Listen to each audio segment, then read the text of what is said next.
Walker with room. He'll make a move.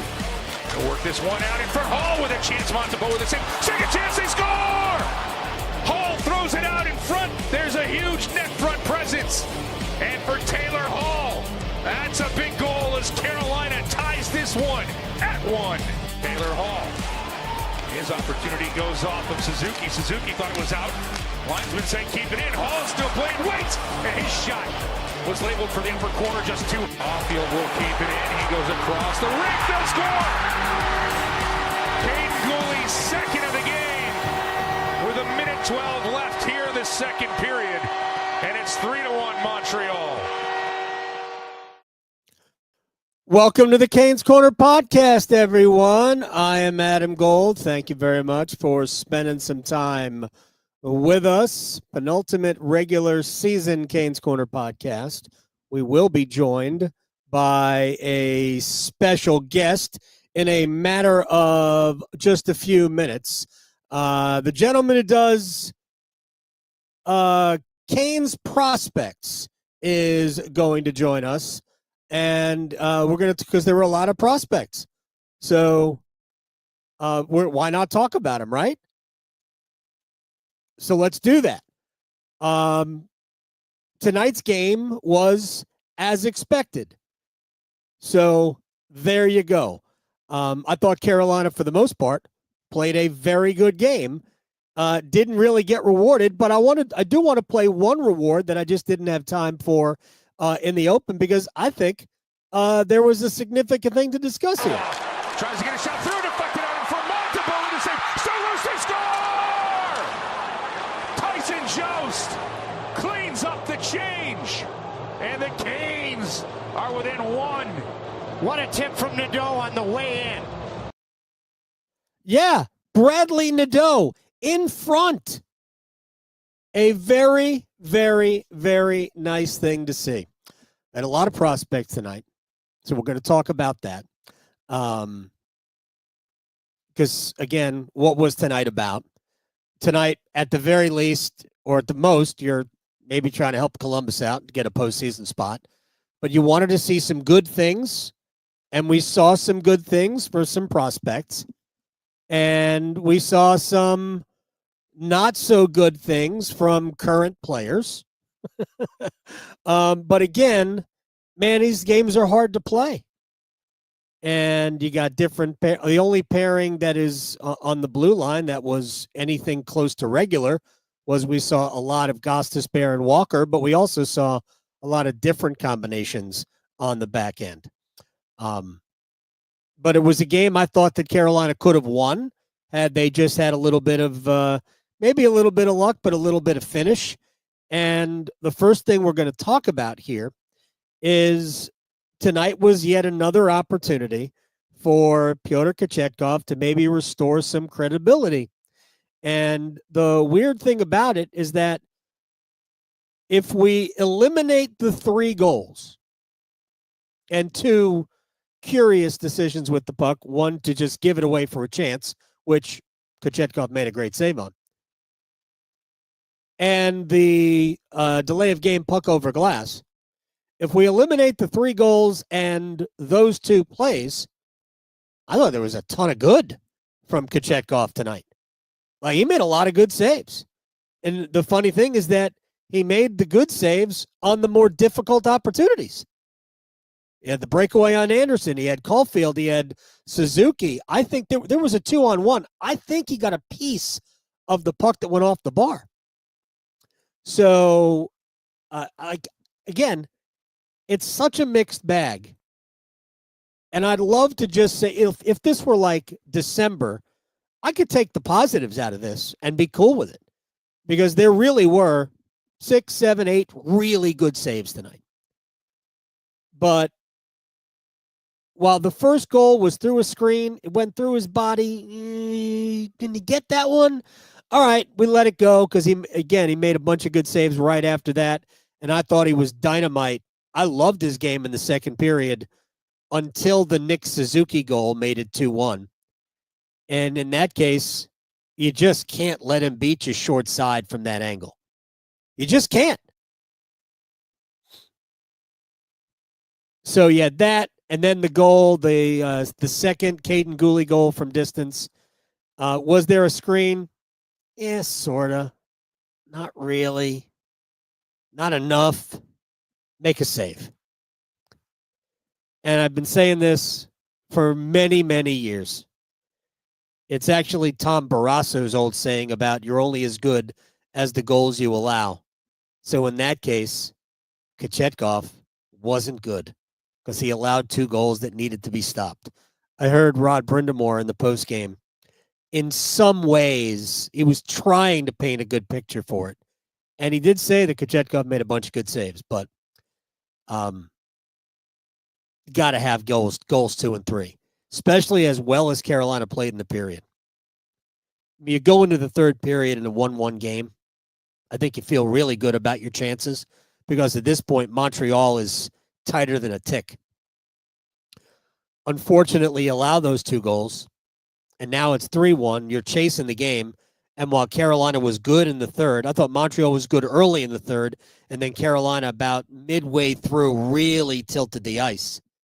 And the good push ended up in the Jost goal, and then you had a handful of really good chances after that. Hall hit the sort of the outside of the post, but he had Montembeault beat. Carolina had good chances. Couldn't get the equalizer. The empty net goal is the empty net goal, but that game was really lost at the end of the second period. So, again, you remember against Toronto, Carolina dominated the first, gave up the goal late. And tonight, dominated the second, gave up the 2 goals late. And that's just unfortunate. But again, a lot of good things to discuss. And because it was a kind of a prospect game, certainly the lineup wasn't laden with them. We just had a few. But Dom Fensore, Scott Morrow, who we have now seen, he has been here the last, 20, 25 games? I think Morrow has spent a ton of time here, but we saw Nadeau, and I like Nadeau a lot. And we'll talk about Jackson Blake with Nick Bass when he comes on. He does the CanesProspect Twitter, and he does a Substack too, and it's all good stuff. I read it. I get the emails. I think it's incredibly helpful for those of us that don't really dig into the prospects, who allow people like Nick to do that. That's what I like to do. Let somebody else do the work in that regard, and I could just focus on the NHL team. One more thing before we bring Nick in. I thought in the first period, we saw really, really good Andrei Svechnikov. I thought as the game wore on, second period 2 is pretty good. But as the game wore on, I thought Andrei kind of faded in and out. And I don't know what the deal is there. We're hoping that Andrei will get it and it'll come back for the playoffs because Carolina has only a handful of difference makers, and Andrei can be one. He doesn't have to be a big point producer. He just has to be impactful. And to me, he didn't get a point today, but in the first period, you can argue he created the goal. His net front, his tussle in front with whoever number 51 is with for Montreal, I think it went off him. The Taylor Hall shot goes off the defender and in. That was not even on frame, but it goes off the Montreal defenseman and in behind Montembeault. That makes it 1-1. And that's Andrei being Andrei. That's the competitiveness. That's the physicality that we want to see from Svechnikov that we just haven't seen enough this year. And I don't know what to make of it other than it's just been disappointing. We went into the season thinking, all right, Carolina's got 4 home run hitters in the lineup. You've got Aho, you've got Jarvis, you've got Necas, you've got Svechnikov. If all 4 of those guys just have good years, we didn't need great, just good years, Carolina will have enough, provided they stay healthy. All right, Necas, part of the trade, along with Jack Drury to get Mikko Rantanen. We all know how this whole thing shook out. Aho's had a good, not a great offensive year. I think his year overall has been good, but good, not great offensive year. Jarvis, best player starting to come to mind when I say Seth Jarvis. Now, fortunately, even though the production hasn't been there all year, I think nobody had Jackson Blake being held out of the lineup because we can't afford to lose Jackson Blake to an injury in the second to last game of the season. Nobody had that at the beginning of the year. I didn't have that at the beginning of the year. But that's what Jackson Blake has become, a guy you can't miss for any length of time. So not playing tonight. Maybe he draws in tomorrow, but I would expect not. But yeah, we just haven't had Andre. That is a problem. It's going to be tough to go real far in the playoffs unless Andrei Svechnikov is a part of it in terms of impactful games. Unless, of course, Jordan Martinook wants to go on a heater. All right, so let's do this. We'll bring in Nick Bass. You can follow him personally on Twitter, Nick But Not. Also, CanesProspect. Get the Substack, which is important as well. And he joins us here. I appreciate your time. I thought as we were approaching this game, man, like I can observe what I see, but I didn't watch a ton of games in the AHL. I saw little bits and pieces. But so I just want to handle the three guys who played tonight, who are the prospects. No offense to Skyler Brind'Amour, who I thought struggled in the first period, and I thought good in the second period, and maybe fought it a little bit in the third period as well. But I want to handle the three prospects who played tonight, and I also want to kind of talk about Jackson Blake. So let's start with my favorite player tonight. I loved Dom Fensore tonight. It's hard to believe that he's 5'7", but because I think he played bigger than 5'7" tonight. Tell me what you have seen in the American Hockey League, and then what you saw tonight. Yeah, Fensore, that's kind of been his thing. Have I been saying his name wrong the entire time? I've heard it pronounced multiple different ways, and you'll probably hear me pronounce it a few different ways as well. So he's been really good, and the biggest thing from when he was drafted to now is his defensive development has just become really, really good. He's gone from, a power play specialist and a guy you can play a 5-on-5 to becoming the Wolves' probably most important penalty killer on defense alongside some other guys.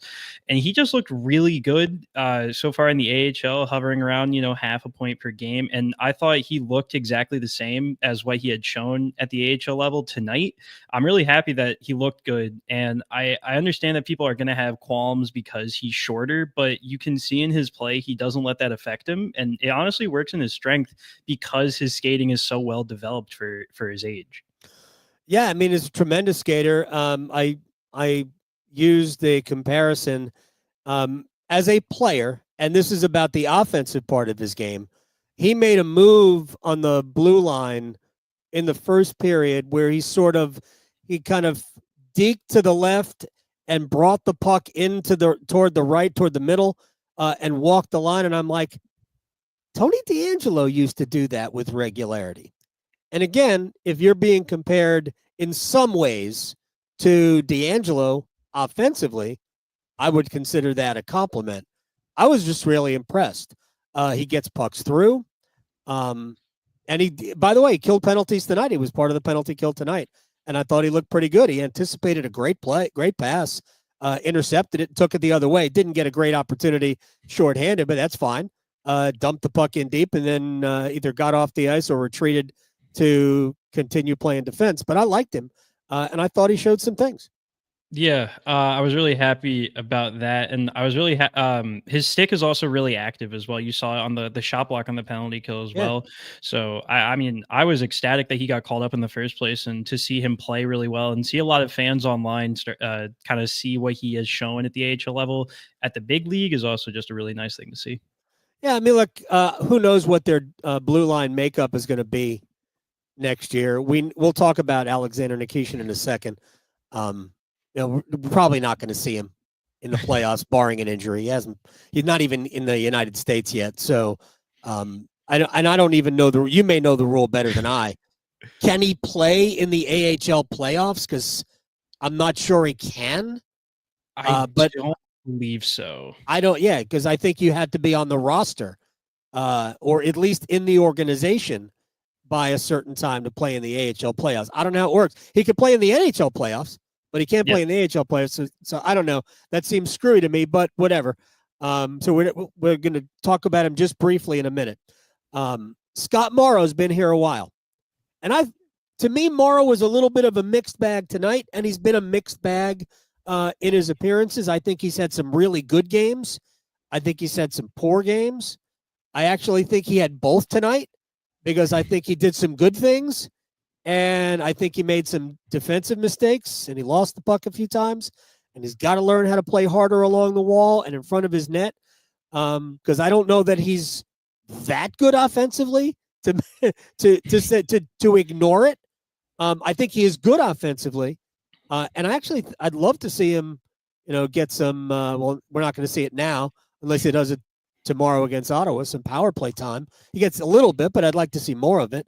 But what are your thoughts on what we have seen from Morrow? I know he had a great year in the AHL. He might have been the defenseman of the year for all we know. But what have you seen from him in the NHL?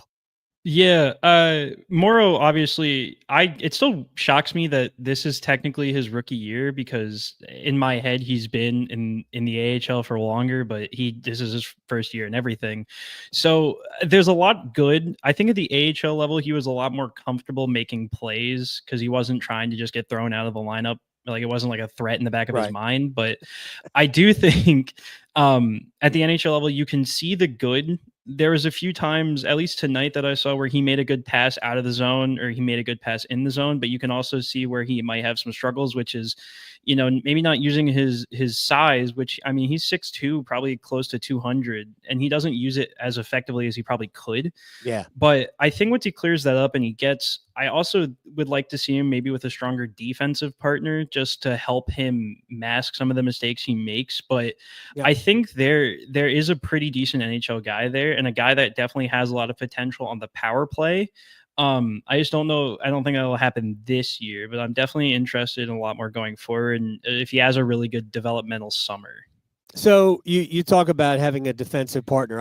I've been known to argue on Twitter, Nick, this, with Canes fans about various things who want different matchups with the current, the top six on the blue line. And I keep saying, and I've talked to Rod about this too, that there really aren't any other matchups that make any sense. Because to me, Carolina's got two guys who are defensive defensemen in the entire lineup. You've got Slavin and you've got Chatfield. Burns needs cover. Yep. And Burns and Orlov today, they each needed cover. So it was at times fine, but at times ugly, as you saw in the Josh Anderson try. Orlov needs Chatfield. Remember, Orlov was a total mess last year when D'Angelo was playing with him. Rod wanted to get Tony in the lineup, and it was just you just couldn't do it. And I think Walker and Gostisbehere get each other. They're both, I think, sort of. Walker's probably not more offense than defense. He's more two-way, but I don't know. I like Scott Sean a lot. Gostisbehere is obviously an offensive defenseman, but I think he's played well defensively. That pair gets it. But, man, there's just no other options, and there's no lefty to play with him who is a defensive guy other than Slavin. And I just don't think you're putting Scott Morrow out against top lines at all. So I think you're right. He needs some cover, and Carolina doesn't really have that for him right now. Yeah, I completely agree. It's unfortunate. Let me ask you about Bradly Nadeau, who I loved tonight. I gave him my 3rd star. I thought he was good really throughout, but I thought he became really noticeable 2nd period, 3rd period. I loved his play on the goal, the Jost goal, not only the tip, but the willingness to be in the middle of the fray in front of the net, create the problem that Jost was able to come in and clean up. Could have had a goal. Great save. Best save of the night from Montembeault. I know he's had 30 goals. Tell me about his development and what maybe you see as his potential. Yeah, the jump from the BCHL from his draft year to college is big. The jump from college to professional is big, and he's handled it really effortlessly, in complete honesty. You you saw tonight on the power play whenever he got some time, he was making a lot of plays happen. The give and go with Yep. Kotkaniemi, I was a little upset he didn't just shoot it first time, but I did really like the thought process of everything there, and you can see the power that he gets in those shots just from anywhere, even if he's falling away, even whatever. He can just generate enormous power. So and he's done it at the AHL level. He's kind of set up in Ovi's office on the power play, and a lot of the times, if he gets the puck, it's going in the back of the net just because of how powerful his release is. I've said it a few times, and I'll probably scale it back a little bit, but I can definitely see him if he continues to get stronger on the puck, even though he beat out whoever that was on the goal and the net front, which I started hooting and hollering for. You can see, or at least I can see, a 30 to 40 goal guy in there because of the mix of his power that he can get and the accuracy that he has. That's the Hurricanes could use 30 to 40 goals. I don't know if you were paying attention this year, Nick, but 30 to 40 goals would come in handy because right now we're not getting that from number 37. But that's not for you and I to discuss right now. That's for me to throw out there probably tomorrow after the Hurricanes and the Ottawa Senators. All right, so I mentioned at the very beginning of this, I also mentioned in the aftermath tonight that at the beginning of the season, I'm pretty sure there was no one who thought when we got to game 81 and Carolina was resting players, Rod Brind'Amour would go, we can't afford to have anything happen to Jackson Blake. So even though he didn't really play in the AHL last year, right? He was the Hobey Baker finalist. Where did this come from? I mean, am I crazy? Is he this good? So with Blake specifically, to me, he flashed a lot of NHL ready traits in that season. He was in the top 3 for the Hobey. You could see a lot of what would translate, and it was specifically his playmaking ability and his ability to work on the boards and work through contact and stuff like that. Yep. And you can see that evidently whenever he works, is that board battles, it's impressive that a guy of his size is winning them pretty easily, and he's winning them consistently. As well as, the puck obviously fought him this year, at least in my view, in some places. And it's nice to see that it finally caught on. But you can see the talent with his hands as well. He can just make things happen with the puck on his stick. And I mean, at the start of the year, I was very publicly saying, I think Nadeau makes it. But, Blake probably has the most NHL ready skill set right now. And I'm happy to see that I was right about the NHL ready skill set, because he's just been impressive and he's worked his way up the lineup with his work ethic and with his production. And I mean, that's been a big success story this year. I mean, when Raanta got here, Blake was creating the opportunities with Raanta, not Aho. Like, why?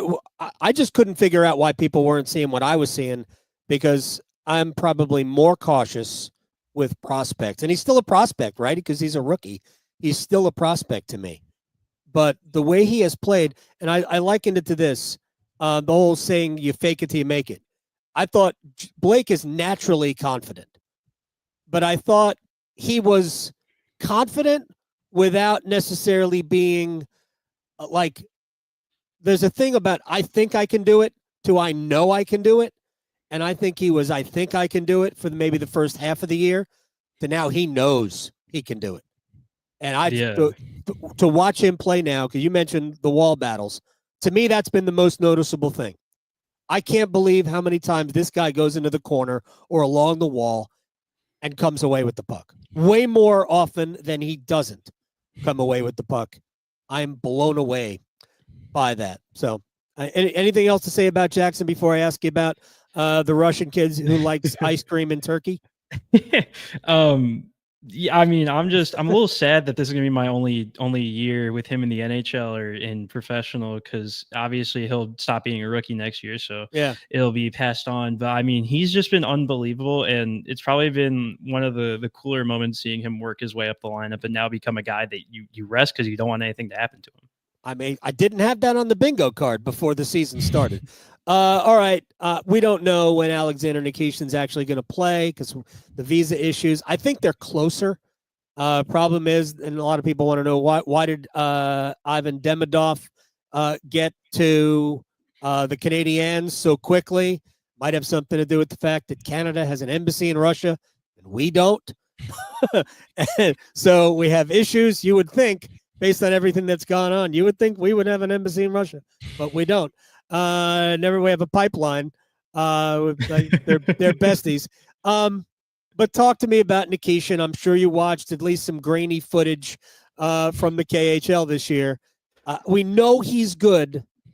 Tell me how good. So he's the only defenseman in I think ever that has posted back 50-point seasons at the KHL level, which that's impressive. And then you take into account that he was 21, 22, and 23 when he did that, and you go, oh wow, that's really good. He's been SKA's best defenseman and arguably best player for the past 3 years. Yeah. And this is a guy who's obviously, you look at him and you see a physical specimen. He's 6'4", 215-ish. He plays very good defense for a guy that is 6'4" and 215 pounds. I don't think it'll be penalty kill worthy, even though he has gotten a lot of cleanup time with SKA, but it'll definitely be something that he's good at. And then power play. He ran a good power play with SKA for the past 2 years before this one. I don't know if it actually got back up, but it was top 5 power play in the KHL. And at points it was top 3. He's very effective when he has the puck, and distributing it is just amazing. I'm going to take my buddy Matt Soma, who had the prospect account and still, does some work from time to time. He has him at about, I think, a 50 or 60 grade, or like a 50 to 60 point cap. And I pretty much agree with that, because when you don't have a lot of defensemen posting 0.75 points per game. Right. But Nikishin is a player that can do that. And I would say the only weakness in his game that I can see, and I was one who watched probably 30 to 40 SKA games this year, which that is a trip. Let me tell you what, because you'll see that is dedication. You'll see Sergei Tolchinsky and Valentin Zykov play. Yeah. Valentin Zykov. Oh, Canes legend. The only thing I would say is probably skating speed, but even then, he covers a lot of ground because he's 6'4" and 215 pounds. That is amazing. Also plays with a little bit of a mean streak, which this team needs, right? I mean, he can play a mean game.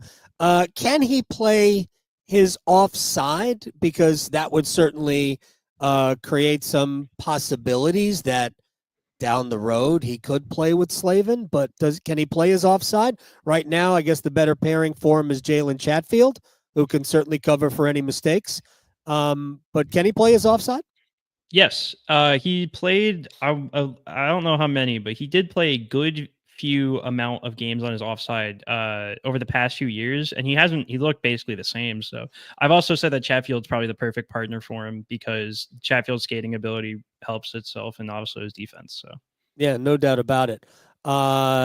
Nick Bass, Nick but not, also Canes prospects. When you said that Matt Soma, who had Canes prospects before you, he's sort of the Dread Pirate Roberts, and he passed it down to you.